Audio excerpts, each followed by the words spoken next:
శుక్లాం బ్రహ్మ విచారసార పరమాద్యాం జగద్వ్యాపినీం వీణా పుస్తకధారిణీం అభయదాం జాడ్యాంధకారాపహాం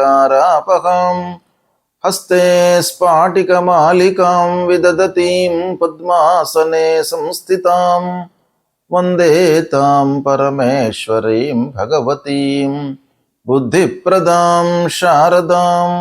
శ్రీ మహాగణాధిపతయే నమః. శ్రీ మహాసరస్వత్యై నమః. శ్రీ గురుభ్యో నమః.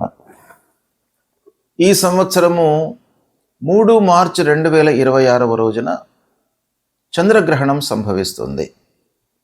ఈ చంద్రగ్రహణము పూర్వ ఫల్గుని నక్షత్రం సింహరాశిలో సంభవిస్తుంది గనుక ఈ సింహరాశిలో సంభవిస్తున్నటువంటి గ్రహణము రాశులలో జన్మించినటువంటి వాళ్ళకి, అంటే మేషం నుండి మీన రాశులలో జన్మించినటువంటి వాళ్ళకి ప్రభావం ఎలా ఉంటుంది, ఎలాంటి విషయాలలో శుభ ఫలితాలు ఉంటాయి, ఎలాంటి వాటి లోపల అశుభ ఫలితాలు ఉంటాయి, ఏ విధంగా మనం దాన్ని రెక్టిఫై చేసుకోవాలి అనేటువంటి విషయాన్ని మనము చూద్దాం. చంద్రగ్రహణ ప్రభావము కర్కాటక రాశిలో జన్మించినటువంటి వారికి ఎలా ఉండబోతుంది అనే విషయాన్ని మనం చూసినట్టయితే, సింహరాశిలో గ్రహణం సంభవిస్తుంది.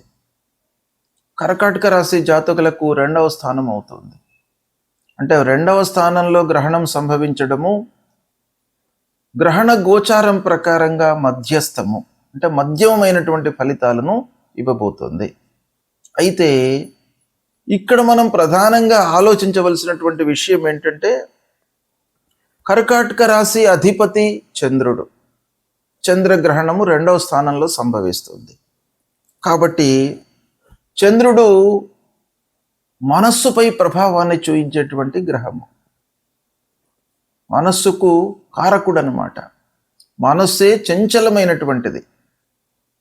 చంద్రుడికి కూడాను వృద్ధిక్షయాలు శాస్త్రంలో చెప్పబడి ఉన్నాయి. కాబట్టి ఈ మానసికమైనటువంటి స్థితి పైన ఈ గ్రహణము కొంత ప్రభావం చూపించేటువంటి అవకాశాలు ఉన్నాయి కర్కాటక రాశి వారికి.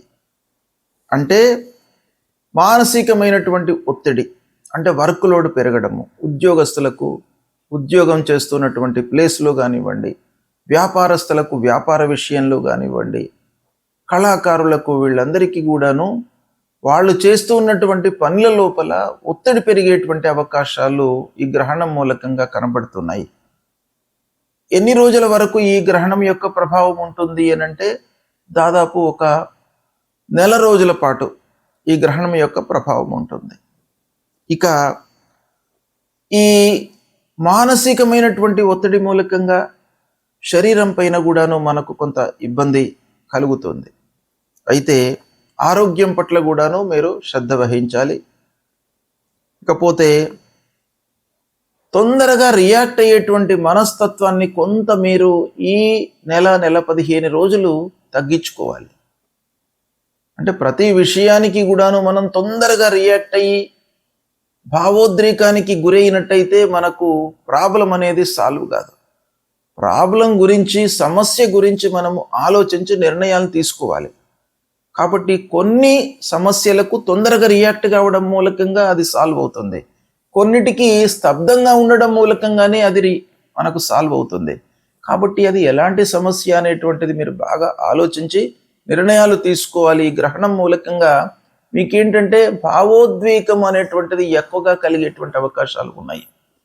కనుక దాన్ని మీరు రెక్టిఫై చేసుకున్నట్టయితే మిగతా గ్రహస్థితి మూలకంగా మీకు అనుకూలమైనటువంటి ఫలితాలు ఉంటాయి. అయితే 2వ స్థానంలో గ్రహణం సంభవిస్తుంది కాబట్టి కుటుంబం లోపల, తర్వాత సమాజంలో అందరితో కూడాను కొన్ని జాగ్రత్తలు తీసుకోవలసినటువంటి ఆగత్యము ఏర్పడుతుంది. కనుక వీటిని మీరు రెక్టిఫై చేసుకున్నట్టయితే మిగతావన్నీ కూడాను శుభప్రదమైనటువంటి ఫలితాలు వస్తాయి. అయితే దీనికి మీరు చంద్రుడికి సంబంధించినటువంటి మూలమంత్రాన్ని మీరు చదువుకోండి. తర్వాత మీకు తోచినటువంటిది వస్త్రదానము, పుస్తక దానము మీరు చేయండి. గ్రహణానంతరం చేసినట్టయితే మీకు ఈ గ్రహణ గోచారం మూలకంగా శుభ ఫలితం కలుగుతుంది. చంద్రగ్రహణము ఈ సంవత్సరము 3 మార్చి 2026 రోజున ఏర్పడుతుంది. చంద్రగ్రహణము ఎలా ఏర్పడుతుంది అనే విషయాన్ని మనం చూసినట్టయితే, ప్రతి పౌర్ణిమ రోజున భూమి, సూర్యుడు, చంద్రుడు ఇవి అన్నీ కూడాను సరళ రేఖలోకి వస్తూ ఉంటాయి ఆకాశంలో. అయితే ప్రతి పౌర్ణిమ రోజున గ్రహణం ఏర్పడదు. భూమి యొక్క నీడ చంద్రునిపై పడడం మూలకంగా మనకు ఏర్పడేటువంటిదే చంద్రగ్రహణం అన్నమాట. ఈ ఖగోళంలో జరుగుతూ ఉన్నటువంటి ఒక అద్భుతమైనటువంటి సంఘటనల లోపల గ్రహణము, చంద్రగ్రహణము, సూర్యగ్రహణము ఇవి చాలా అత్యంత ప్రాధాన్యమైనటువంటి ఘటనలు. అయితే ఈ ఘటనల యొక్క ప్రభావము భూమిపై నివసిస్తూ ఉన్నటువంటి మానవులపైన ఎలా ఉంటుంది అనేటువంటి విషయాన్ని మనం చూసినట్టయితే, ఈ సంవత్సరము అనగా 3/3/2026 సంవత్సరము పాల్గొన్న శుక్ల 15 పూర్ణిమ మంగళవారం రోజున ఈ గ్రహణము సంభవిస్తుంది. ఇది పగలు 3:20 ప్రారంభమయ్యి సాయంత్రము 6:48 వరకు ఈ గ్రహణము ఉంటుంది. అయితే పగటి పూటన మనకు గ్రహణం సంభవిస్తుంది. అంటే ఖగోళంలో ఈ గ్రహణం సంభవిస్తుంది, అంటే విశ్వం లోపల సంభవిస్తుంది ఇది. అయితే దీని యొక్క గ్రహణాన్ని చూడడము, కనబడము, స్థితి ఇవన్నీ కూడాను మనము నివసిస్తూ ఉన్నటువంటి ప్రదేశానికి అనుగుణంగా ఆ సమయాలన్నీ కూడాను మారుతుంటాయి. కనుక పగలు మనకు ఈ గ్రహణం సంభవిస్తుంది గనక పూర్తి గ్రహణాన్ని మనము చూడలేము, మనకు కనబడదు కూడాను. అయితే 6:48 వరకు గ్రహణం కనబడుతుంది. ఈ గ్రహణం యొక్క ప్రత్యేకత ఏంటంటే కేతుగ్రస్తమైనటువంటి గ్రహణము. అంటే రాహు కేతువులను మనము ఛాయాగ్రహములుగా మనం చూస్తూ ఉంటాం పూర్వ సాంప్రదాయం ప్రకారంగా. అవి నీడగా భావిస్తామన్నమాట. వాటి యొక్క ప్రాధాన్యత గ్రహణం యొక్క సంభవం లోపల చాలా ఉంటుంది. ఆ విధంగా ఈ కేతుగ్రస్తమైనటువంటి గ్రహణం ఇది. ఈ గ్రహణము కృష్ణవర్ణం లోపల మనకు కనబడుతుంది. అంటే నల్లగా మనకు గ్రహణం కనబడుతుంది. ఖగ్రాస గ్రస్తోదిత చంద్రగ్రహణము అని అంటారు దీన్ని. అంటే సంపూర్ణ గ్రహణము, కానీ మనకు కనబడడం మట్టుకు తక్కువ సమయం లోపల కనబడుతుంది. అంటే గ్రహణము పడుతూ ఉన్నటువంటి ఆ దాన్ని మనము చూస్తామన్నమాట. గ్రస్తోదితము, గ్రస్తమై ఉన్నటువంటి ఆ గ్రహణాన్ని అది ఉదయిస్తున్నటువంటి సందర్భంలో మనకు కనబడడం అన్నమాట గ్రస్తోదిత చంద్రగ్రహణము. అయితే ఈ గ్రహణము పూర్వ ఫల్గుని నక్షత్రం సింహరాశిలో సంభవిస్తుంది. తర్వాత కర్కాటక లగ్నము, సింహ లగ్నము, ఈ 2 లగ్నాల లోపల కూడాను యుక్తమై ఉన్నటువంటి గ్రహణం ఇది. అయితే ఈ గ్రహణము మొత్తం కూడాను మనకు హైదరాబాద్ ప్రాంతంలో ఈ తెలుగు రాష్ట్రాలలో ఏ సమయంలో కనబడుతుంది అనే విషయాన్ని మనం చూసినట్టయితే సాయంత్రము 6:24 నుండి 6:48 మధ్య కాలం లోపల మట్టుకే మనకు కనబడుతుంది. గ్రహణం మధ్యనే స్టార్ట్ అయ్యింది. అంటే 3:20 ప్రాంతంలోనే గ్రహణం ప్రారంభమైంది, 6:48 వరకు ఉంది. కానీ సూర్యుడు ఉన్నప్పుడు మనకు ఆ గ్రహణము, చంద్రుడికి సంబంధించినటువంటి చంద్రగ్రహణం కనబడదు గనక అస్తమయం తర్వాత మనకు చంద్రగ్రహణం కనబడుతుంది. అంటే 6:24 నుండి 6:48 గ్రహణము మనకు కనబడుతుంది. అయితే ఈ విధంగా చూసినట్టయితే మొత్తం గ్రహణము 3:20 నుండి 6:48 అంటే సంపూర్ణ చంద్రగ్రహణం ఇది. 3:30 వరకు గ్రహణం కనబడుతుంది. మనకు ఈ ప్రాంతంలో కనబడదు, కానీ ఖగోళంలో 3:30 ఈ గ్రహణం మొత్తం సంభవిస్తుంది. మనకు కనబడేది మట్టుకు 24 నిమిషాలు మాత్రమే హైదరాబాద్లో. అయితే ఈ గ్రహణం యొక్క ప్రభావము ఎలా ఉంటుంది, ఎవరు ఎలాంటి విషయాలపై నియమాలను పాటించాలి అనేటువంటిది మనకు శాస్త్రం చెప్తోంది.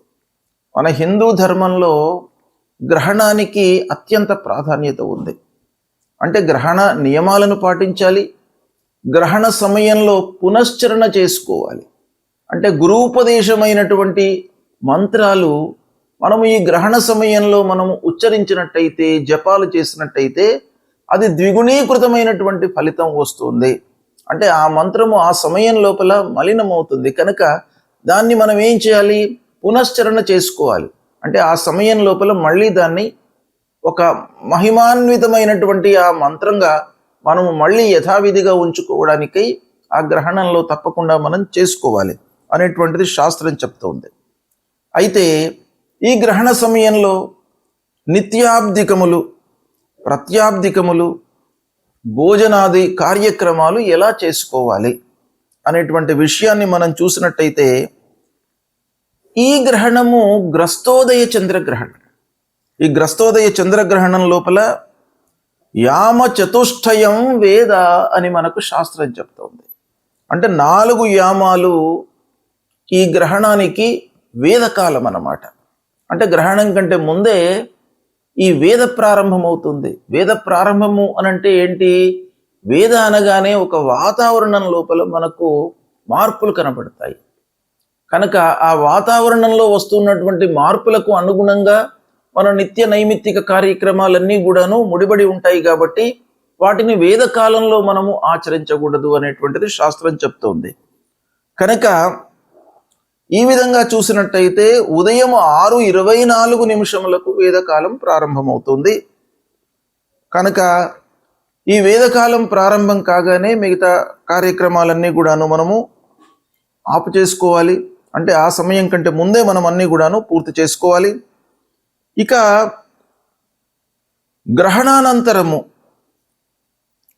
ఆరోగ్యవంతులు, నిత్య భోజనాలు, పౌర్ణిమకు సంబంధించినటువంటి ప్రాత్యాప్తికాలన్నీ కూడాను చేసుకోవాలి.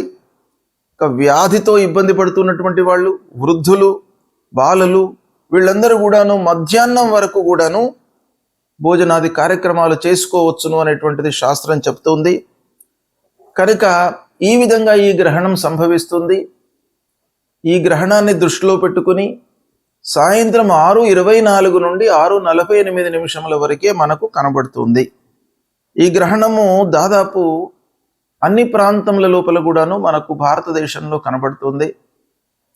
ఆ స్థితిని బట్టి కొన్ని నిమిషాల లోపల తేడా వచ్చేటువంటి అవకాశాలు ఉంటాయి. కాబట్టి మనకు హైదరాబాదు తర్వాత తెలుగు రాష్ట్రాలు ఈ 2 ఆంధ్ర, తెలంగాణ ఈ 2 రాష్ట్రాలకు సంబంధించింది చూసినట్టయితే 6:24 నుండి 6:48 వరకు ఈ గ్రహణం కనబడుతుంది.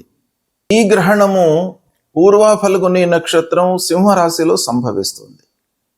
కనుక సింహరాశిలో జన్మించినటువంటి వాళ్ళు, పూర్వ ఫల్గుని నక్షత్రంలో జన్మించినటువంటి వారు మరియు గ్రహణ గోచారము అధమంగా ఉన్నటువంటి రాశులలో జన్మించినటువంటి వాళ్ళు తప్పకుండా ఈ గ్రహణానికి సంబంధించినటువంటి శాంతి, దానము ఇవి చేసుకోవాలి. అయితే ఎవరికి అధమ స్థాయిలో ఉంది ఈ గ్రహణము అని మనం చూసినట్టయితే సింహరాశిలో సంభవిస్తుంది ఈ గ్రహణము. కనుక సింహము, కన్య, మకరము, వృషభము ఈ రాశులలో జన్మించినటువంటి వారికి ఈ గ్రహణ గోచారము అధమంగా ఉంటుంది. అంటే ఈ గ్రహణం యొక్క ప్రభావము ఎక్కువగా ఉంటుంది ఈ రాశులలో జన్మించినటువంటి వారికి. ఇక ధనుస్సు, కుంభము, మేషము, కర్కాటక రాశులలో జన్మించినటువంటి వారికి మధ్యస్థంగా ఉంటుంది. తుల, వృశ్చికము, మీనము, మిథున రాశులలో జన్మించినటువంటి వారికి గ్రహణం యొక్క ప్రభావము లేదు. ఈ రాశులలో జన్మించినటువంటి వారికి గ్రహణము శుభప్రదమైనటువంటి ఫలితాలను ఇస్తోంది. అయితే ఈ గ్రహణ శాంతి అంటే గ్రహణానంతరము చేసుకోవలసినటువంటి విధానం ఏంటంటే, ఈ నక్షత్రంలో జన్మించినటువంటి వాళ్ళు, ఈ రాశిలో జన్మించినటువంటి వాళ్ళు తన రాశికి అంటే సింహరాశిలో జన్మించినటువంటి వారికి సింహము, కన్య, మకరము, వృషభము ఈ రాశులలో జన్మించినటువంటి వారికి ఈ గ్రహణం యొక్క ప్రభావము ఎక్కువగా ఉంటుంది. కాబట్టి వీళ్ళు ఏం చేయాలి అని అంటే, గ్రహణానంతరము స్నానం చేసిన తరువాత గ్రహణ సమయంలో ముఖ్యంగా పట్టు స్నానము, విడుపు స్నానము అనేటువంటిది ఉంటుంది. అంటే గ్రహణ ప్రారంభంలో స్నానం చేయడము, స్నానం చేసిన తర్వాత జపం చేసుకోవడము, గురూపదేశమైనటువంటి జపాన్ని చేసుకోవడము, తర్వాత గ్రహణానంతరం కూడాను విడుపు స్నానం చేసి దాని తరువాత ఈ గ్రహణానికి సంబంధించినటువంటి పరిహారాలు చేసుకోవాలి. అంటే ఏం చేయాలి అని అంటే, వాళ్ళ శక్త్యానుసారం మనకు శాస్త్రం చెప్పబడి ఉంది. శాస్త్రంలో ఏముంది అని అంటే, వెండితో కానివ్వండి, రాగితో కానివ్వండి, బంగారంతో కానివ్వండి, వాళ్ళ శక్త్యానుసారము సూర్యుడు, చంద్రుడు, రాహు, కేతువుల బింబాలను అంటే ప్రతిమలను చేయించి వాటిని ఒక ఆవు నెయ్యితో నింపినటువంటి తామ్ర పాత్ర లేదా కంచు పాత్ర లోపల ఉంచి తిలలు అంటే నువ్వులు, వస్త్రము, దక్షిణలను అందులో ఉంచి సూర్యచంద్ర రాహు కేతువులను ధ్యానించి దానం ఇవ్వాలి. అంటే యథాశక్తిగా దానికి పూజ చేసిన తర్వాత ఆ బింబాలను ఒక బ్రాహ్మణునికి కానివ్వండి, లేదా అర్చకుడికి కానివ్వండి, లేదా దేవాలయంలో నిత్యం కూడాను భగవంతుడి సేవలో నిమగ్నమై ఉన్నటువంటి వాళ్లకు ఎవరికైనా కూడాను ఇది దానం ఇవ్వచ్చును. దానం ఇస్తున్నటువంటి సమయంలో మీరు ఆ ధ్యాన శ్లోకాన్ని మట్టుకు చదువుకోవాలి, సంకల్పం చేసుకోవాలి. సంకల్పం ఏం చేయాలి? మమ జన్మ నక్షత్రే మమ జన్మ రాశి, ఈ రాశి లోపల మనకు గ్రహణం సంభవిస్తుంది గనక నేను ఇది ఇస్తున్నాను దానము అనేటువంటిది సంకల్పం చేసుకొని, తమోమయ మహాభీమ సోమసూర్య విమర్దన హేమతార ప్రధానేన మమ శాంతి ప్రదోభవ. ఆ దానం ఇచ్చేటువంటి సమయం లోపల మనం ఈ శ్లోకం తప్పకుండా ఉచ్చారణ చేసి దానం ఇవ్వాలి. అంతేకాకుండా విదుంతుద నమస్తుభ్యం సింహికా నందనాచ్యుత దానే నానేన నాగస్య రక్షమాం వేదజాత్ భయం. అంటే ఈ గ్రహణం వలన ఉద్భవించినటువంటి భయము, ఆందోళన, తర్వాత అనారోగ్య సమస్యలు, ఇవన్నిటి నుండి కూడాను మమ్మల్ని కాపాడండి అనేటువంటి ఒక కోరికతో, ప్రార్థనతో మనం చేసి ఇది దానం ఇవ్వాలి. ఇచ్చినట్టయితే మనకు ఆ గ్రహణం మూలకంగా కలిగేటువంటి దుష్ప్రభావము దూరం అవుతుంది. శుభం.